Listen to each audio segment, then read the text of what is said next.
Hace un tiempo atrás, y algo que quiero seguir haciendo en estos próximos meses, es estudiar el libro de los Hechos. ¿Por qué, pastor? Pastor Alfonso, ¿por qué quiero estudiar el libro de los Hechos? Porque yo creo que uno siempre tiene que volver al diseño original de lo que Dios quiere. Si quiere aprender sobre el matrimonio, tiene que analizar y mirar la intención de lo que Dios quería con Adán y Eva. Si quiere mejorar esa situación matrimonial, tiene que ir al original. Si queremos ver y tener una iglesia saludable, si queremos tener una iglesia, como decía Wayne Cordero en su libro, una iglesia irresistible, tenemos que ir a la palabra del Señor, tenemos que ir a los inicios de cómo era que se movía la iglesia. Y hemos estado mirando el libro de los Hechos, y quiero seguir acá. Estamos en Hechos capítulo 2 y voy a empezar del versículo 36. El versículo 36, Hechos capítulo 2, verso 36, porque vemos el primer mensaje pentecostal que se encuentra en la Biblia. El primer mensaje pentecostal.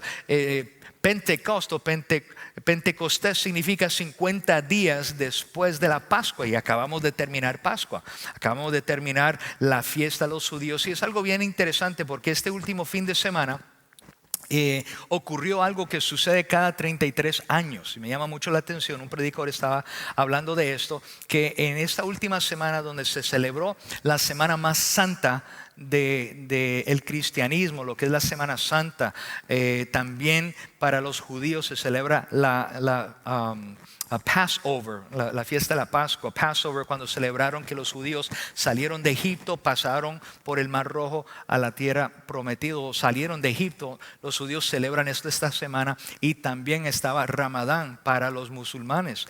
Y fue la primera vez en hace 33 años que esta Semana Santa, tres diferentes religiones, si lo puedo decir de esa manera, están celebrando algo muy santo que ocurrió en Jerusalén. Y en el caso de nosotros, el cristianismo, los seguidores de Cristo, celebramos porque el tercer día después de la crucifixión, Cristo resucitó de entre los muertos. Hoy está sentado a la diestra del Padre, orando por ti, orando por mí. Estamos acá. Él está vivo. Todo lo que Él enseñó, todo lo que Él predicó, todo lo que Él dijo que iba a hacer, se cumplió. Y se comprobó que Él era el Hijo de Dios, porque Él dio su vida y la retomó. Ninguna otra persona que fue crucificada, ninguna otra persona que ha muerto, ha resucitado. Por eso le servimos a nuestro Señor Jesucristo, porque lo que Él dijo lo cumplió y Él está vivo. Y lo que vamos a ver acá es después que Jesús resucitó, están empoderados, habían recibido el Espíritu Santo, y se para Pedro. Digan conmigo, Pedro.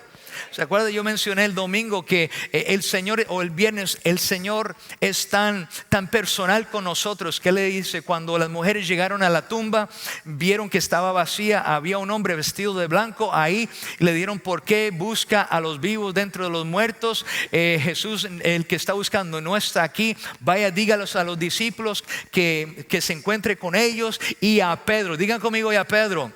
Le servimos a un Dios particular, un Dios que es personal, un Dios que no solamente se preocupa por las multitudes y los millones y los billones. Cuando tú lo necesitas, cuando tú le pides algo, cuando tú le buscas, lo vas a hallar. Cuando tú le pides algo, Él va a escuchar tu oración, porque Él es un Dios personal. Y nos podemos identificar con Pedro. Pedro lo rechazó, Pedro lo negó, Pedro pegó, Pedro volvió a lo que Él hacía antes. Y muchos de nosotros nos queremos regresar a lo que nosotros hacíamos antes. Cuando las cosas no van como nosotros queremos, nos deprimimos, nos ponemos tristes, sucede un sinnúmero de cosas. Pero cuando Cristo resucitó, dijo el detalle que: mira, dile a Pedro también. Y Él te dice hoy: yo te amo. Él te dice hoy: yo tengo un plan para tu vida. Él te dice hoy que quiere hacer grandes cosas para tu vida. Y en el verso 36, Pedro, el que negó al Señor, Pedro, el que hizo todas estas cosas, se para y predica. Y yo lo he titulado el primer sermón pentecostal, porque fue después del derramamiento del Espíritu Santo. Y en el verso 36 dice lo siguiente. Dice: sepa pues, voy a leer la Nueva Versión Internacional. Dice: por tanto, sépalo bien todo Israel, que a este Jesús, a quien ustedes crucificaron, Dios lo ha hecho Señor y Mesías, Señor y Salvador. Esas son dos cosas, porque muchas personas tienen a Jesús como su Salvador, pero no lo tienen como su Señor. Okay, están contentos que van para el cielo, pero no le han entregado su economía, no le han entregado su matrimonio, no le han entregado su negocio, no le han entregado cosas personales, porque es su Salvador, pero no es su Señor. Pero eso es para otro día. Pero dice acá, dice, Dios lo ha hecho Señor y Mesías. Cuando oyeron esto, todos se sintieron profundamente conmovidos y les dijeron a Pedro y a los otros apóstoles: hermanos, ¿qué debemos hacer?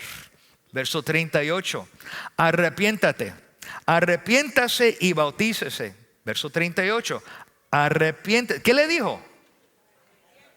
Por eso, prenda tu teléfono, abra tu Biblia, yo no sé qué aplicación, yo quiero que, porque no lo voy a tener acá.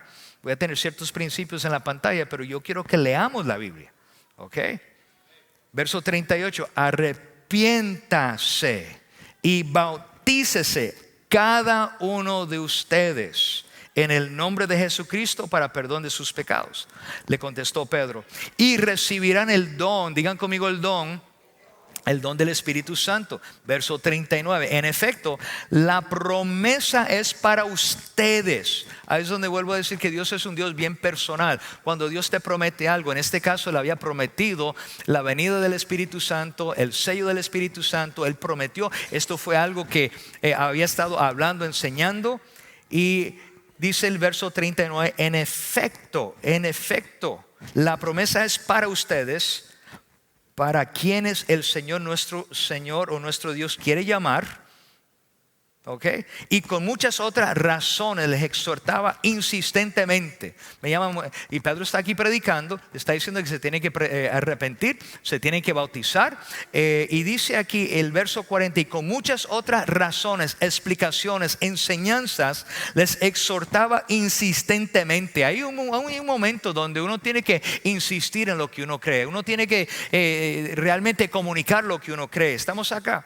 Y dice, y con muchas otras razones les exhortaba, los motivaba insistentemente: sálvense de esta generación perversa. Imagínate, están hablando en ese entonces que en esos tiempos era una generación perversa, era una generación pecaminosa, era una generación apartada de Dios. Y en ese tiempo no tenían internet, en ese tiempo no tenían televisión, en ese tiempo no tenían reggaetón, en ese tiempo no tenían heavy metal, en ese tiempo no tenían todas las cosas que tenemos hoy en día. So, imagínate los días que estamos viviendo hoy, son tiempos perversos. Por eso mucho de lo que vemos en la Escritura también lo podemos aplicar a los tiempos que estamos viviendo, porque los tiempos están complicados. Y más que nunca debemos de buscar de Dios. Más que nunca debemos de hacer que el Señor sea más que nuestro Salvador, sino que Él sea el Señor de todo lo que nosotros somos. Porque a veces se nos olvida que todo lo que nosotros tenemos no nos pertenece a nosotros, porque todo es del Señor. Todo se lo debemos a Él. ¿Alguien puede decir amén?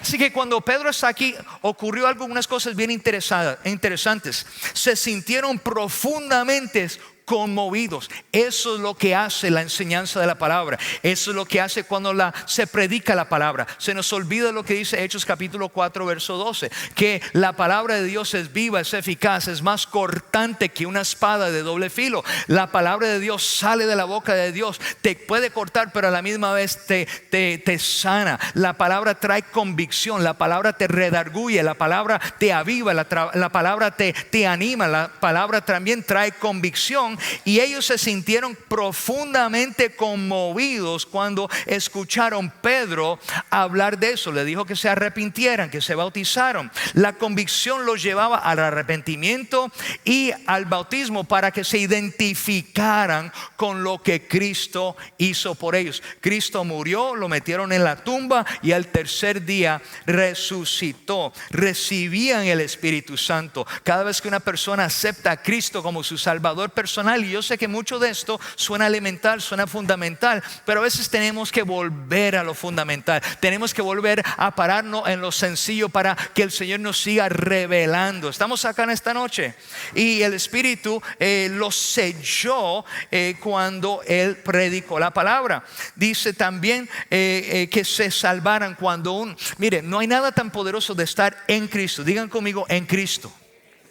¿Se acuerda cuando vino el diluvio? Cuando estaba Noé, se metieron en el arca, Noé, su esposa y sus hijos. Amados, en los tiempos que estamos viviendo hay una arca que nosotros tenemos que meternos en esa arca. Tenemos que estar en esa arca, metidos en esa arca. Y esa arca se llama Cristo Jesús, porque estamos viviendo en tiempos perversos. Estamos viviendo como en los tiempos de Noé. Estamos viviendo en tiempos de diluvio, de ideas, diluvio de filosofías, diluvio de un montón de cosas, y tenemos que escondernos, tenemos que meternos en la arca que se llama Cristo Jesús, nuestro Salvador, y que sea nuestro Señor. ¿Alguien puede decir amén? No hay nada mejor que estar en Cristo Jesús. Por eso somos parte de la comunidad de fe, la comunidad de Cristo, la comunidad de creyentes. Ahora déjame seguir acá. Miremos al verso 41. Hechos capítulo 2, verso 41. La Reina Valera dice: así que los que recibieron su palabra fueron bautizados, y se añadieron aquel día como 3,000 personas. Hablemos de crecimiento. Llegaron, se añadieron a la iglesia en ese día, en esa predicación. Imagínate la primera vez que tú prediques un mensaje. Imagínate la primera vez. Pedro fue la primera vez que se dirigió a una multitud de personas, enseñó la palabra, predicó, sintieron la convicción, fueron conmovidos, se arrepintieron, decidieron bautizarse, recibieron el Espíritu Santo. 3,000 personas. Aquí cabemos 1,200 personas. Y imagínate, en un día recibieron 3,000 personas. Por eso, el resultado de la predicación de Pedro con el Espíritu Santo enviado desde ese día fue una profunda convicción sobre todos los oyentes. Porque cuando uno predica la palabra, cuando enseña la palabra es vida, viva, y te va a traer una convicción. Hay personas que me han dicho: Pastor Alfonso, pero ¿por qué tú estás hablando de mí? Pero Pastor Alfonso, ¿por qué tú estás? Cuando se me acercó una señora el domingo y me dice: Pastor, ¿quién te sopló lo que me está pasando? ¿Sabe? Yo no quiero, escuchen bien, porque esto es bien importante. Yo nunca quiero que alguien sienta que alguien me está dando chisme o hablando. Yo me paro aquí y enseño la palabra del Señor. Ahora, el Señor sabe de dónde vienes, en dónde estás y hacia dónde Él te va a dirigir. Okay. Y si te cae la peseta, escuche lo que el Espíritu de Dios le está diciendo. Estamos acá, si lo puedo decir de esa manera. Okay.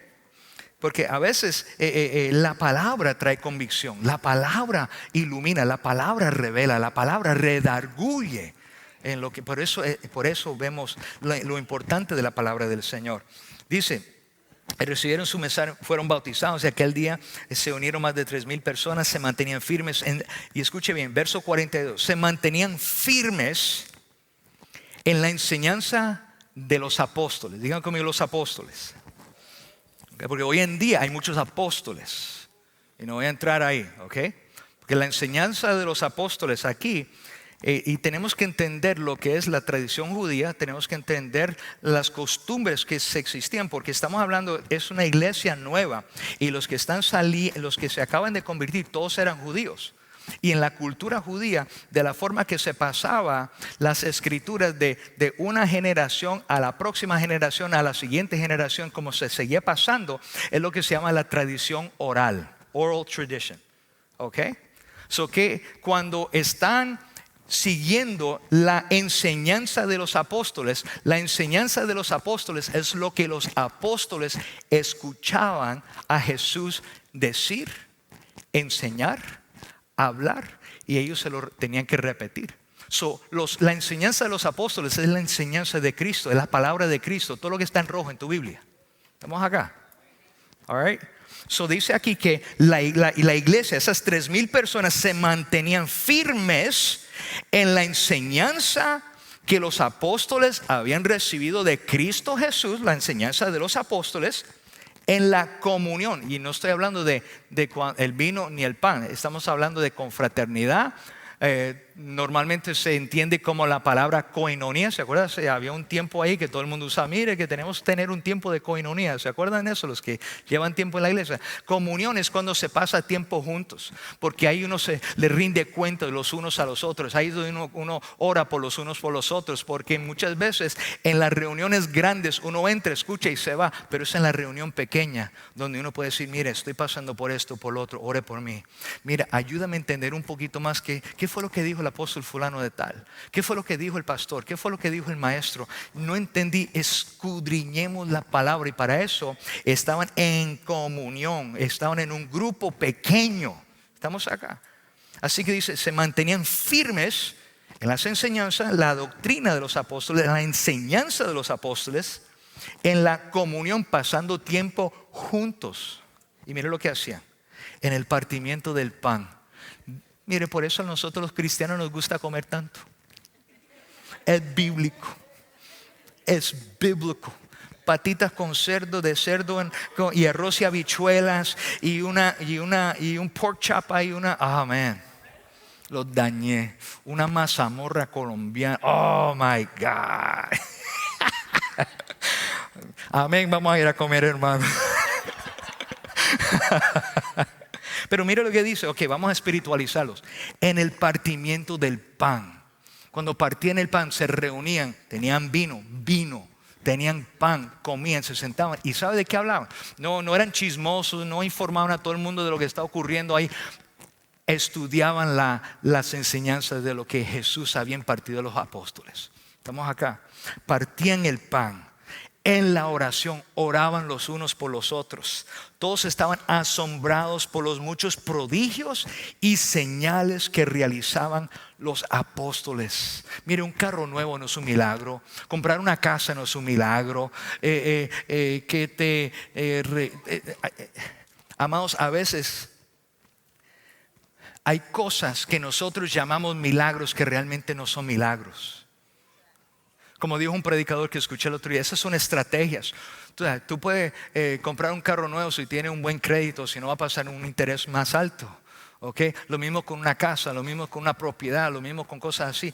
Hay ciertas estrategias para poder hacer eso, pero no bajemos la grandeza de Dios para simplemente que el Señor me proveyó un carro o me proveyó una casa. Le servimos a un Dios mucho más grande que eso, un Dios que parte el mar en dos, un hombre que hace que los ciegos abran los ojos, que una persona paralítica camine, una persona que estaba muerta que resucitó. Esos son milagros. Estamos acá.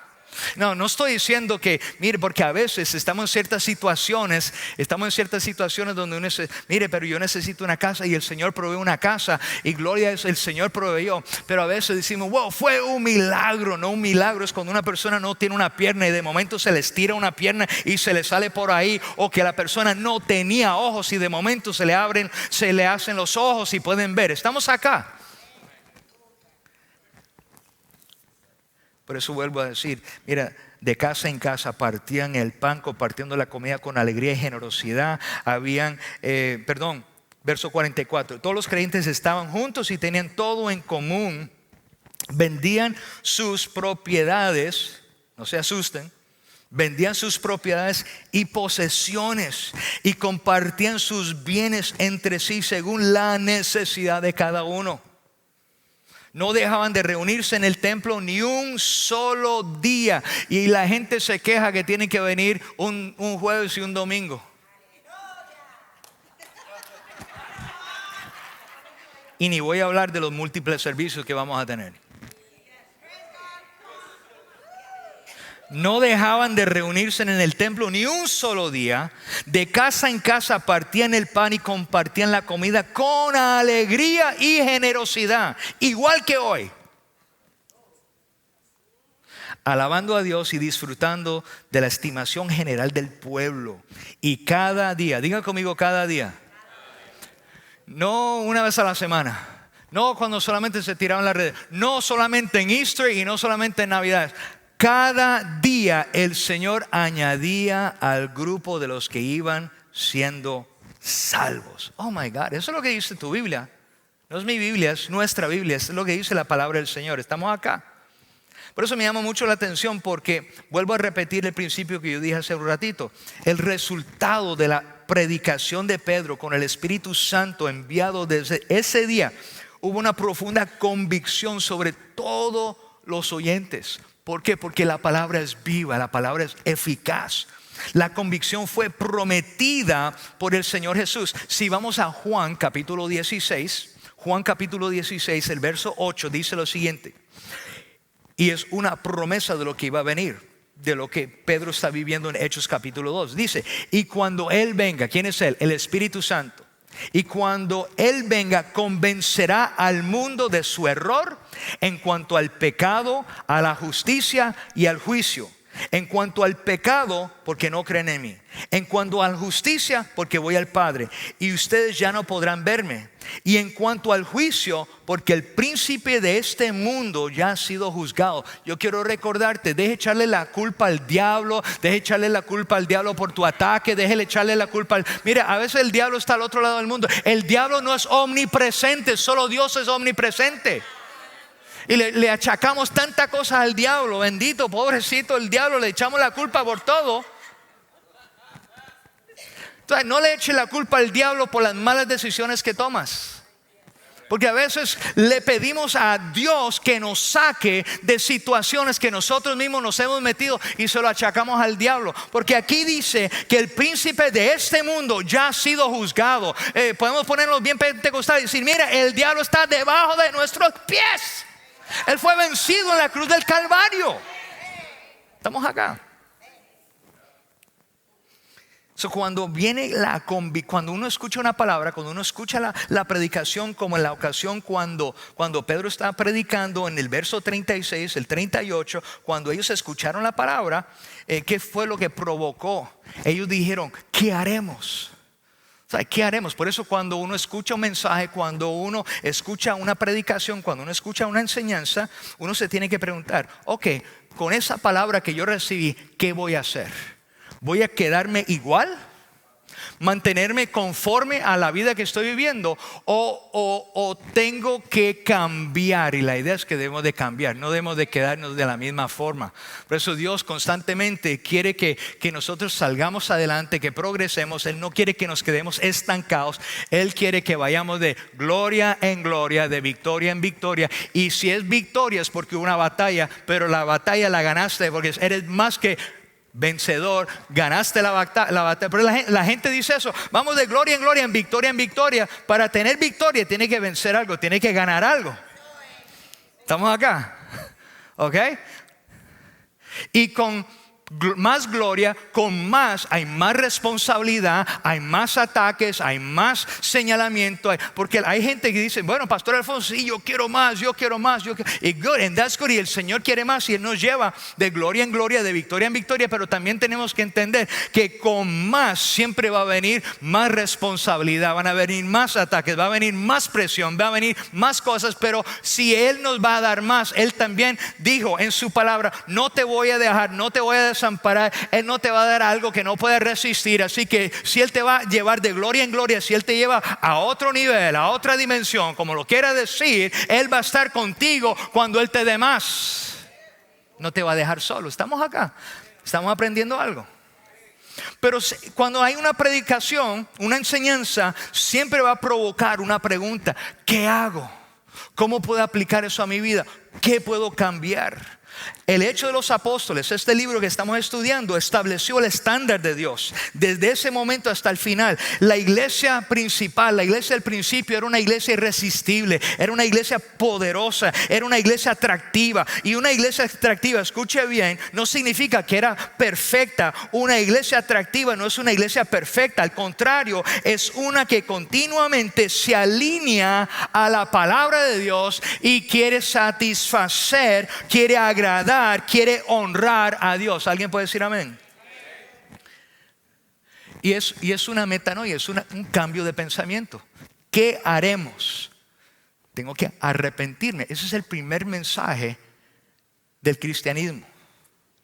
Cuando uno entiende la palabra, hay una palabra de primeros menciones. Cada vez que se menciona algo por primera vez en la palabra, es un principio que se llama primeros principios. Y la primera palabra en el mensaje de Pedro era arrepiéntese y bautícese, ¿ok? El primer mensaje de Juan el Bautista, si se ponen a pensar, Mateo capítulo 3, del 1 al 12, vino Juan el Bautista predicando en el desierto, arrepiente. Él hablaba del arrepentimiento. El primer mensaje de Cristo fue el arrepentimiento en Mateo capítulo 4, verso 17. Los apóstoles predicaron el arrepentimiento en Hechos capítulo 20, 21, capítulo 26, el verso 20. Ahora también, el primer mensaje del día de Pentecostés fue el arrepentimiento, el cambiar su forma de pensar. Metanoia, cambiar su forma de pensar. Me tengo que arrepentir de pensar de esa manera. Me tengo que arrepentir de mi forma de actuar. Me tengo que arrepentir de lo que yo hacía, porque ahora todo eso se ha cambiado. Todas las cosas son hechas nuevas. Me he arrepentido de hacer eso. No estoy haciendo un 360, estoy haciendo un 180. ¿Ok? Y estoy arrepintiéndome, estoy agarrando otra dirección para mi vida. Y si es en Cristo Jesús, es mucho mejor. Porque si Él es el Señor de tu vida, Él no te va a dejar fracasar. Ahora, escuche esto. Él no te va a dejar fracasar, aunque pasemos por fracasos. No hay ningún fracaso, porque todo fracaso es una lección de aprendizaje. Yo puse el otro día que la experiencia es una de las maestras más difíciles, porque te da el examen primero y después te da la lección. Y no nos gusta eso. ¿Ok? ¿Estamos acá? Así que el arrepentimiento es el primer principio de la enseñanza de Cristo. De hecho, Hebreos, digan conmigo Hebreos. Vayan un momentito a Hebreos capítulo 6, porque en Hebreos 6, verso 1 dice esto. Y Hebreos está enseñando esto. Él dice, el escritor de Hebreos dice, por esto, dejando a un lado las enseñanzas elementales acerca de Cristo, avancemos hacia la madurez. No volvamos a los fundamentos, o no volvamos a poner los fundamentos tales como, escucha esto, el arrepentimiento. Hay personas que no van más allá de que sí, me arrepentí de mis pecados, estoy satisfecho con mi salvación, estoy satisfecho con el mensaje de arrepentimiento, estoy satisfecho con el mensaje de salvación, ¿okay? Y se quedan ahí. Y es interesante porque el escritor a Hebreos dice, ¿sabe qué? Queremos que vayan más allá, digan conmigo más allá. Porque a veces pensamos que el Señor solamente pagó nuestra salvación, sí, pero ahora somos hijos del Rey, somos parte del reino de Dios, ¿ok? Somos parte del reino de Dios y el reino de Dios está aquí. Y voy a decirlo más allá, el reino de Dios está dentro de ti. Y aunque estemos aquí en Orlando, aunque estemos aquí en la Florida, aunque estemos en los Estados Unidos de América, ahora nosotros no somos ciudadanos de Puerto Rico, de Colombia o de Costa Rica o de Venezuela. Ahora nosotros somos ciudadanos del reino de Dios, y en este reino hay principios que son diferentes. No simplemente se satisfaga con que, bueno, me arrepentí de mis pecados, cambié mi forma de pensar, ok, pero también somos parte de un reino. Estamos en este mundo, pero no somos parte del sistema de este mundo. Y hay mucho más principios, hay mucho más palabra, hay mucho más cosas en la palabra del Señor para que nosotros, como dice Romanos 5:17, para que podamos reinar aquí. Y muchos de nosotros estamos viviendo por debajo del nivel que Dios quiere que nosotros vivamos. Dios quiere que seamos cabeza y no cola. Dios quiere que estemos por arriba y no por debajo. Dios quiere que salgamos adelante. Y nos hemos arrepentido de nuestros pecados, pero nos hemos estancado en una comodidad, nos hemos estancado, nos hemos conformado a migajas, cuando Él quiere darte un buffet como esos que hay en los cruceros. Estamos acá. Yo usé esta ilustración hace años atrás, que había un muchacho, le dijeron, mire, te voy a llevar en un crucero, y le pagaron el pasaje para irse en el crucero. Y se daban cuenta que el muchacho siempre se la pasaba al lado de la piscina, en una sillita, comiendo galletitas de Ritz. Galletitas de Ritz o Oreo. Dejémoslo ahí, galletitas. Y tomando agua en el crucero. Y alguien se le acerca y le dice, mira, pero ¿por qué estás comiendo en este lugar tan lujoso, tan grande, tan bonito, solamente se la pasa comiendo galletas y agua. Y dice, bueno, es que yo no tengo el dinero para ir a esos restaurantes, yo no tengo el dinero para ir a esos lugares, yo no tengo el dinero para... Y le dijo el muchacho, le dijo, ¿sabe qué? ¿Pagaste el tiquete para venir acá? Sí. Y el hombre le dice, pues todo lo que está acá está incluido en lo que te pagaron. Cristo pagó el precio por nosotros. Cristo es el que nos llamó a entrar al reino. Cristo es el que nos montó en el barco. Cristo es el que pagó todo. Pero tenemos que descubrir, tú sabes, el gimnasio que está en el crucero, el track, la piscina de adultos, ir al buffet se notan que tengo hambre. Y eso que comí antes de venir. Uno tiene que descubrir, y así es el reino de Dios todos los días. A veces, mire, yo llevo desde 1988 en los caminos del Señor y todavía no sé mucho de esto. Cada vez que estudio me doy cuenta que wow, no conozco, porque son profundidades. Es como una cebolla, uno le quita una capa y hay otra capa, y le quita esa capa y otra capa, y le quita esa capa y otra capa, y le quita esa capa y otra capa. Así es la palabra del Señor. Todos los días uno descubre algo del Señor. Eso es lo profundo de lo lindo que es esto. Por eso a veces la gente se estanca en el arrepentimiento, en salvación. Y en Hebreos el escritor dice, avancemos o dejando a un lado las enseñanzas elementales, no desechándolas acerca de Cristo, porque Él es el centro de todo. Avancemos, digan conmigo, avancemos. Dice aquí, avancemos a la madurez. El problema es que muchos no quieren avanzar porque hay que pagar un precio. Oh, pero Pastor Alfonso, Cristo pagó el precio. Sí, Él pagó el precio por nuestra salvación. Pero si quiere conocer más, si quiere profundizar más, si quiere entender más principios, que tiene que avanzar. No te puedes conformar en donde te encuentras espiritualmente. Avancemos hacia la madurez. El problema es que hay muchas personas que tienen 40 años y todavía tienen pañales y están chupando botella. Y llevan años en el evangelio. Y son los que se molestan. Y son los que se irritan. Y son los que sinceramente son un dolor de cabeza. Y uno tiene que mantener a los bebés. Cuando un bebé nuevo quiere comer, quiere crecer, quiere desarrollar, quiere salir de los pañales, quiere caminar, quiere correr, quiere madurar. Y muchas personas dicen, ay, pero yo no entiendo, yo llevo 25 años aquí y ese le dieron una posición, ese le abrieron las puertas, ese le dejaron predicar, porque esa persona tiene hambre, esa persona no se ha conformado y esa persona quiere seguir creciendo. No se quedaron estancados. No te quedes estancado, no te conformes, porque Dios tiene más para tu vida en el reino de los cielos. Avancemos hacia la madurez. No volvamos por los fundamentos tales como el arrepentimiento. Hay muchas personas que nos quedamos ahí en el arrepentimiento de las obras que conducen a la muerte, obras muertas. La fe en Dios. Hay que movernos hacia la fe. Por eso arrepentimiento es la primera palabra en el evangelio. Después dice fe. Me llamó mucho la atención Marcos 1, 14 al 15. Nos habla de bautismo en agua. El bautismo en agua por inmersión no era opcional en la iglesia primitiva. Era un mandamiento de Cristo y los apóstoles. Eso es bien importante y eso lo vemos en Mateo 28, del 19 al 20. Hay alrededor de 7 registros del bautismo en agua en el libro de los Hechos. Estamos acá.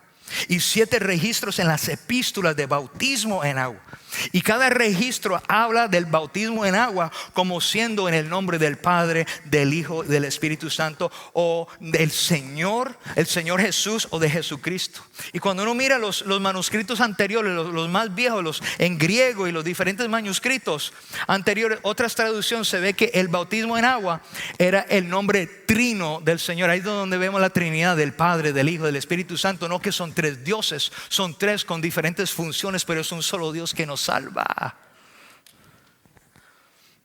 Gloria a Dios. ¿Estamos aprendiendo algo? Por eso, amado, si no se has bautizado, les animo que se bauticen.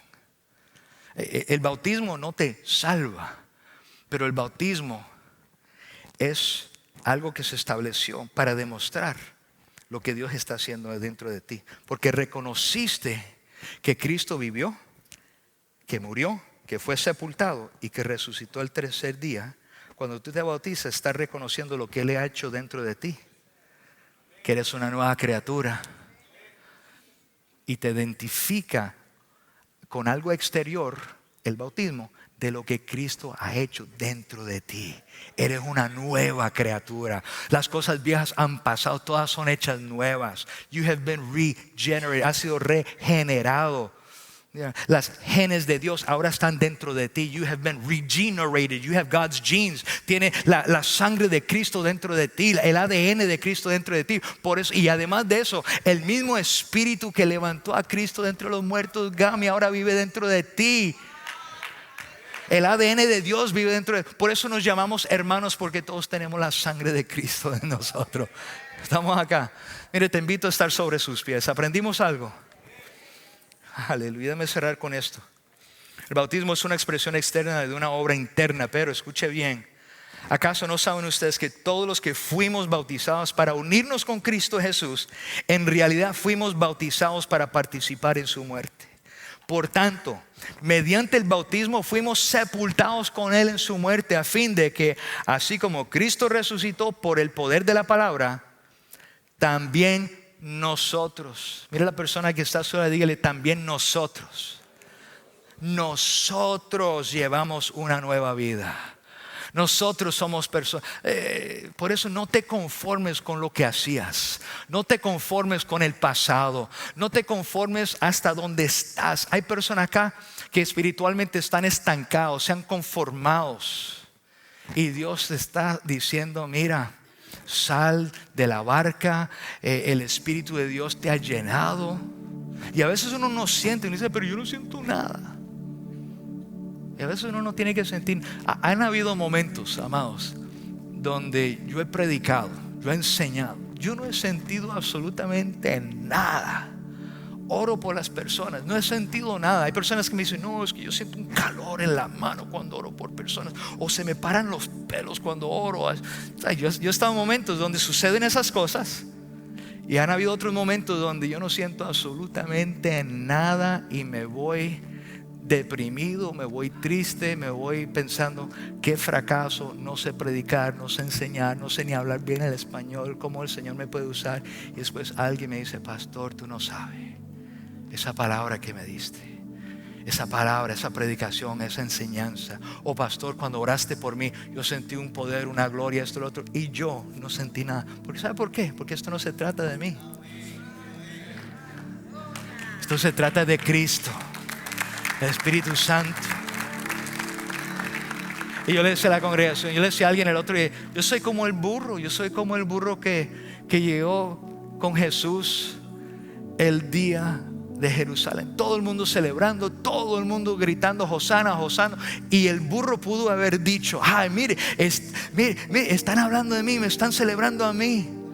No, yo simplemente soy un burro porque están celebrando al que está sentado encima. Están adorando. Y Pedro predicó y trajo convicción. ¿Qué debemos de hacer, pastor? ¿Qué debemos de hacer? Él le dijo, bueno, arrepiéntense y bautícense. Fueron sellados del Espíritu Santo, fueron llenos en múltiples ocasiones. Tantas cosas sucedieron. Recibieron el don del Espíritu Santo. Hay tanta cosa aquí para dar. Vamos a seguir la semana que viene, porque quiero entrar en lo que es la enseñanza de los apóstoles de la semana que viene. Lo que es esos 7 puntos del arrepentimiento de las obras muertas, de fe hacia Dios. Muchas veces ponemos nuestra fe en nuestra fe. Eso a mí me da miedo. No ponga tu fe en tu fe, porque si no tiene mucha fe, está hecho leña. Pero si tengo fe en el Hijo de Dios que murió por mí, la fe en el Hijo, y mi fe tiene que ser, o no tiene que ser grande, tiene que ser el tamaño de un grano de mostaza. Y la fe que tiene un grano de mostaza traslada montañas. El problema es que pensamos que debemos de tener una fe como una montaña para trasladar una semilla de mostaza. ¿Aprendimos algo? La fe hacia Dios, la doctrina del bautismo, la imposición de manos, resurrección de los muertos, el juicio eterno, la perfección de los santos, que comúnmente se conoce como la seguridad eterna. Pero esta noche no vamos a hablar de eso. Venga en el próximo jueves. Amén.